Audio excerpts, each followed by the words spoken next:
Olá pessoal, bem-vindos ao... Pera não. Bem-vindos ao Casal Review Sem Casal. Quase. Hoje vamos falar sobre mentiras. Não sou esse tipo de mentira não. É mentira narrativa. Tá bom? Não se exaltem não. Ela não está faltando aqui porque eu menti pra ela nem nada assim, tá? Tranquilo, amigo. Enfim, para deixar claro, vamos falar sobre o que é mentira numa história. Quando você começa a assistir um anime, você está ciente, conscientemente ou inconscientemente, que você está assistindo uma história de mentira, uma ficção. O que é uma ficção? Ficção nada mais é que uma história de mentira, um conto, uma lenda. O que significa que ela não existe realmente. Por mais que ela diga baseado em fatos reais, ainda é só uma história, que pode ter baseado sim ou não na realidade. De qualquer forma, uma história invariavelmente, seja ela real ou não, precisa que você acredite nela. Acreditar numa história é a parte essencial de criar uma história, de envolver alguém que está assistindo, que está ouvindo uma história, naquela história. Isso se chama imersão. E essa é uma das pontos principais desse vídeo. Falar sobre a imersão e a mentira. Bem, então, se vocês já estão ficando confusos com o que eu estou falando, pensem dessa forma. Sentem aí na cadeira, relaxem, limpem as orelhas, porque hoje eu estou inspirado. Hoje vamos falar as mentiras na narrativa. Número 1. Regras do mundo. Uma das coisas principais, especialmente para mim e para a maioria da ficção, é que você tem essa ideia de que o mundo precisa de regras. Então vamos usar Cavaleiros do Zodíaco como referência. Cavaleiros do Zodíaco, no primeiro episódio, nos primeiros segundos do maldito primeiro episódio, te deixa claro o que são os Cavaleiros do Zodíaco, o que eles representam e o que eles fazem.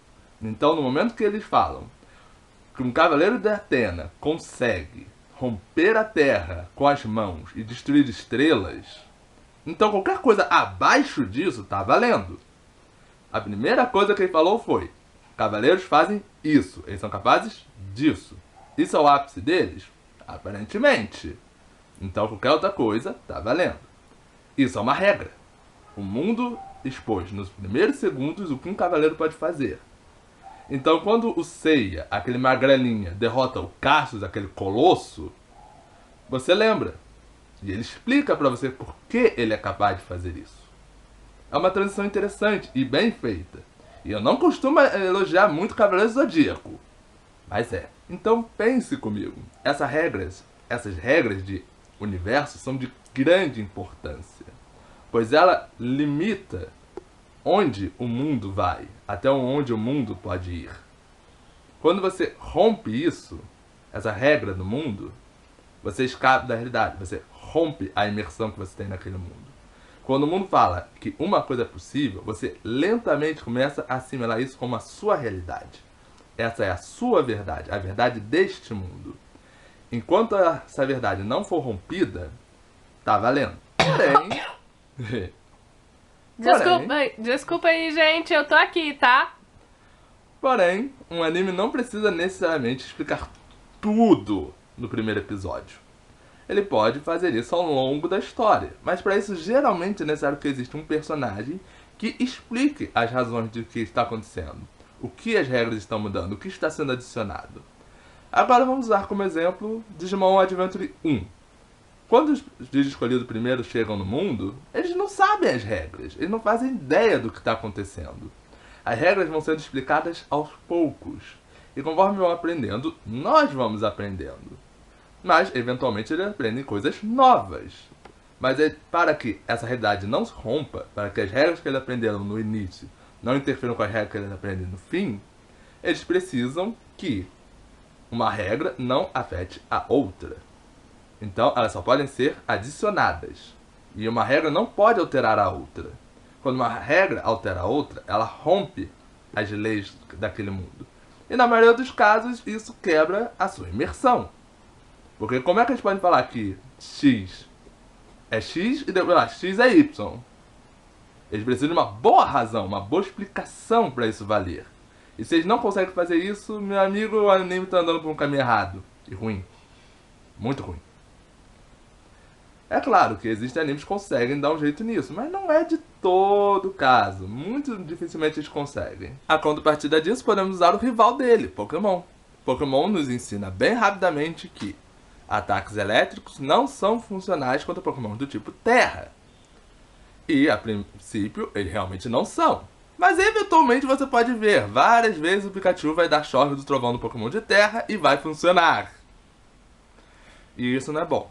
Claro, eu tô pegando no pé de um anime infantil. E eles não precisam pegar a regra ao ponto. Mas, sim, é um ponto. Existem outros animes que fazem a mesma coisa. Mas eu não quero entrar tanto no mérito deles. Eu não quero ofender ninguém. Então é isso. A realidade que você se imerge, que você entra, é importante para uma história. Rompê-la quebra essa imersão. Portanto, é de grande importância que essa primeira regra seja sempre mantida. É uma das mais importantes, do meu ponto de vista. 2. Aceitando a mentira. Com isso, entramos na segunda parte, que é aceitar a mentira. Aceitar a mentira é concordar com as regras do mundo e que elas funcionam daquele jeito.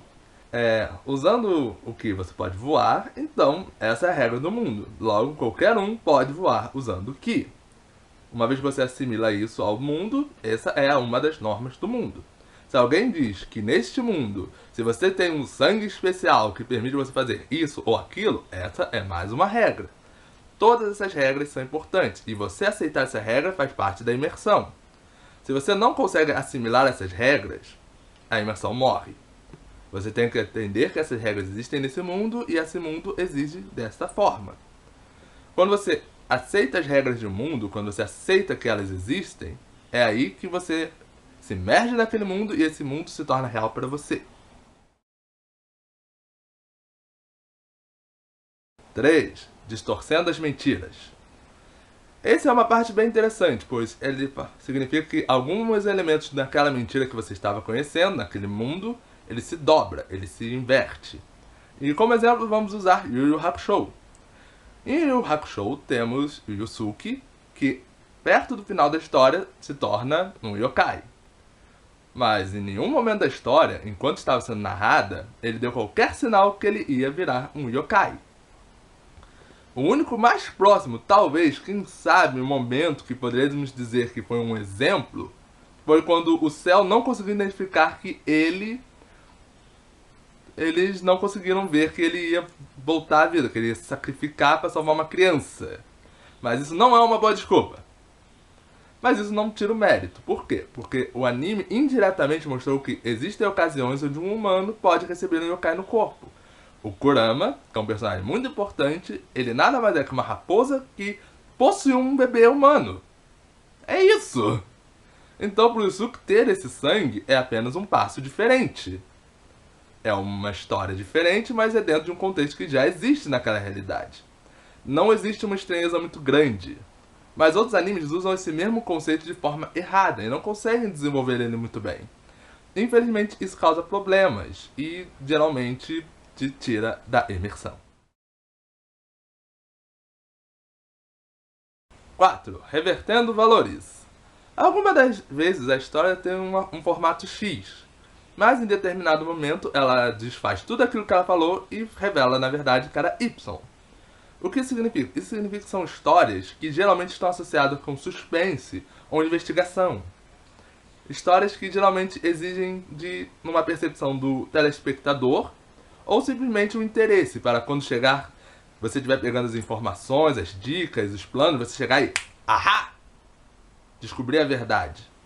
E esse momento é crucial para esse tipo de história. Porque quando você descobre o mistério daquele mundo, é quando você entende o que aconteceu. É quando você descobre, é a descoberta que faz a investigação. Momento eureka. É o momento eureka, também conhecido. E esse momento é de grande importância, uma importância enorme nesse tipo de anime. Sem ele, o anime morre, porque você não tem esse momento, você se sente alienado, você se sente fora do mundo. O mundo não está associado a você. E você ficar inerte nesse mundo não é, em geral, divertido. Quem gosta de investigação, ou eu pelo menos, gosta de buscar pistas, tentar fazer teorias, chegar ao ponto. E você não conseguir chegar lá porque o anime, a história, não te deu pistas, é uma prova que a história não tá andando muito bem. Matatei Loki Ragnarok é um exemplo muito interessante disso. Temos o Loki que, em certo ponto da história, é descrito como sendo um vilão. Claro, isso é um spoiler? É, mas calma lá, eu não vou falar tudo. Muitos personagens tratam ele como um vilão, alguém que vai fazer o mal. E aos poucos você vai descobrindo o que causou com que todos acreditassem que ele fosse do mal. E a razão verdadeira por trás dele no final. Isso é relevante, isso torna a história relevante, isso te dá o eureka quando você descobre.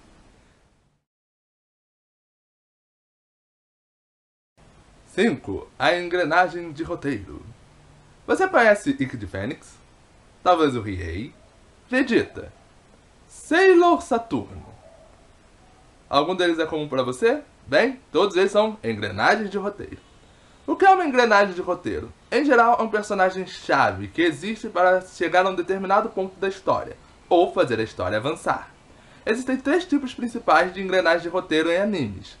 Eles são o personagem mais forte que os outros, que se encaixa como o Ikki, é aquele personagem que aparece quando os personagens estão numa situação muito difícil, enfrentando um oponente muito forte, ou que eles têm uma desvantagem clara, por estarem cansados ou fracos por alguma outra razão. Esse personagem brota, enche o cara de pancada e se mostra sendo o cara boladão, o bambambam. Esse personagem, ele não é um personagem por si só, ele é uma engrenagem de roteiro que serve para dar ao telespectador que está assistindo a sensação de tensão, de que risco, que algo ruim pode acontecer. No segundo lugar temos o personagem cruel. Geralmente os personagens de anime são em essência bons. Não são todos, não é qualquer um, não é o geral. Mas é a grande maioria. E o que significa? Significa que esses personagens em geral não vão tomar atitudes malignas, atitudes cruéis. E aí entra personagens como Vegeta, que quando um oponente é derrotado e ele pode vir a causar problema depois, o que ele faz? Ele mata aquele cara. Ah, mas o Goku não podia ter matado. Mas em geral o Goku não mata, a menos que seja o último recurso. O Vegeta mata. Aí está esse tipo de personagem. O terceiro e último é o personagem Overpower. Ele é tão acima dos outros que ele precisa ser removido da história casualmente. Ele aparece para causar um grande impacto, derrotar um vilão acima da média que o protagonista sozinho não poderia, e depois ele é removido da história discretamente, ou de forma ruim. Todos eles têm esse ponto e eles precisam ser tratados com cuidado para não quebrar o ritmo da história, porque eles são muito genéricos. 6. Protagonismo. Falamos de protagonismo em outro vídeo, então não vamos entrar em detalhes aqui. Vamos apenas deixar claro que o protagonismo precisa ser bem explorado, bem usado e com bastante cuidado. One Punch Man é um personagem de grande importância nesse ponto, porque ele mostrou como o protagonismo pode ser usado de forma irônica. Ele é completamente protagonista do tipo mais escroto possível, que é o sempre vai vencer no final. Mas ele faz isso de forma satírica, o que torna ele bom.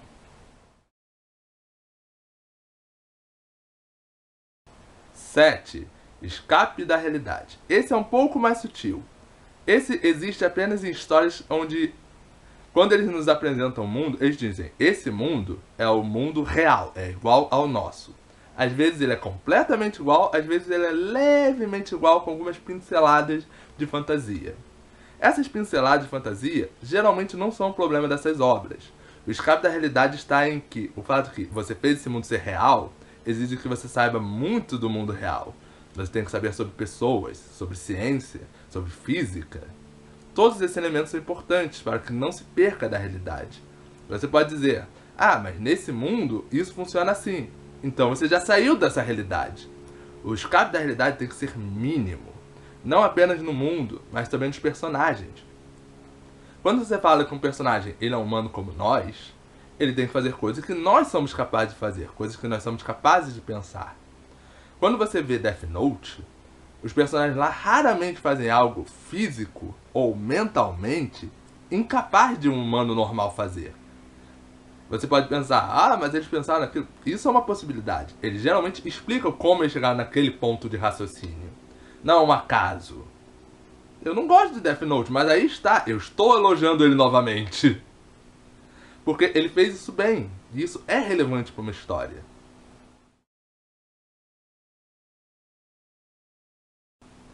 8. Deus Ex Machina. Esse, de todos aqui apresentados, é um dos que eu mais detesto. Que é o quê? Se você caso não saiba quem é um Deus Ex Machina, e só viu ele no Mirai Nikki, deixa eu te explicar. Deus Ex Machina é um conceito antigo da ficção que basicamente significa tudo dá certo no final, de alguma forma. É o quê? É o personagem se sacrificar pra salvar o mundo e por algum motivo que Deus sabe o que, uma força misteriosa decide reencarnar ele na mesma hora ali. É aquele vilão que depois de ser derrotado simplesmente no soco, ele simplesmente por motivo nenhum falar, tudo bem, eu entendi os erros dos meus atos e eu me corrigi. Por quê? Só porque você apanhou? Não.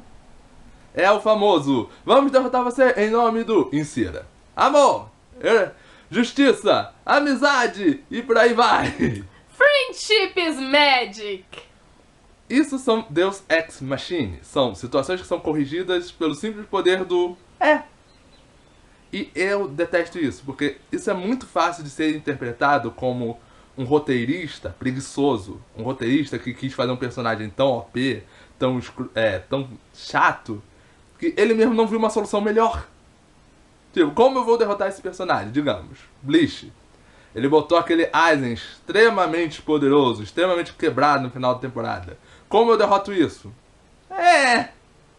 Ele inventou uma maneira completamente bunda. Mas existe uma forma de usar esse conceito de forma adequada? Sim, existe. Existem métodos para que o Deus Ex Machina funcione direito. Geralmente, o quê? Você explicar isso mais à frente ou mais atrás.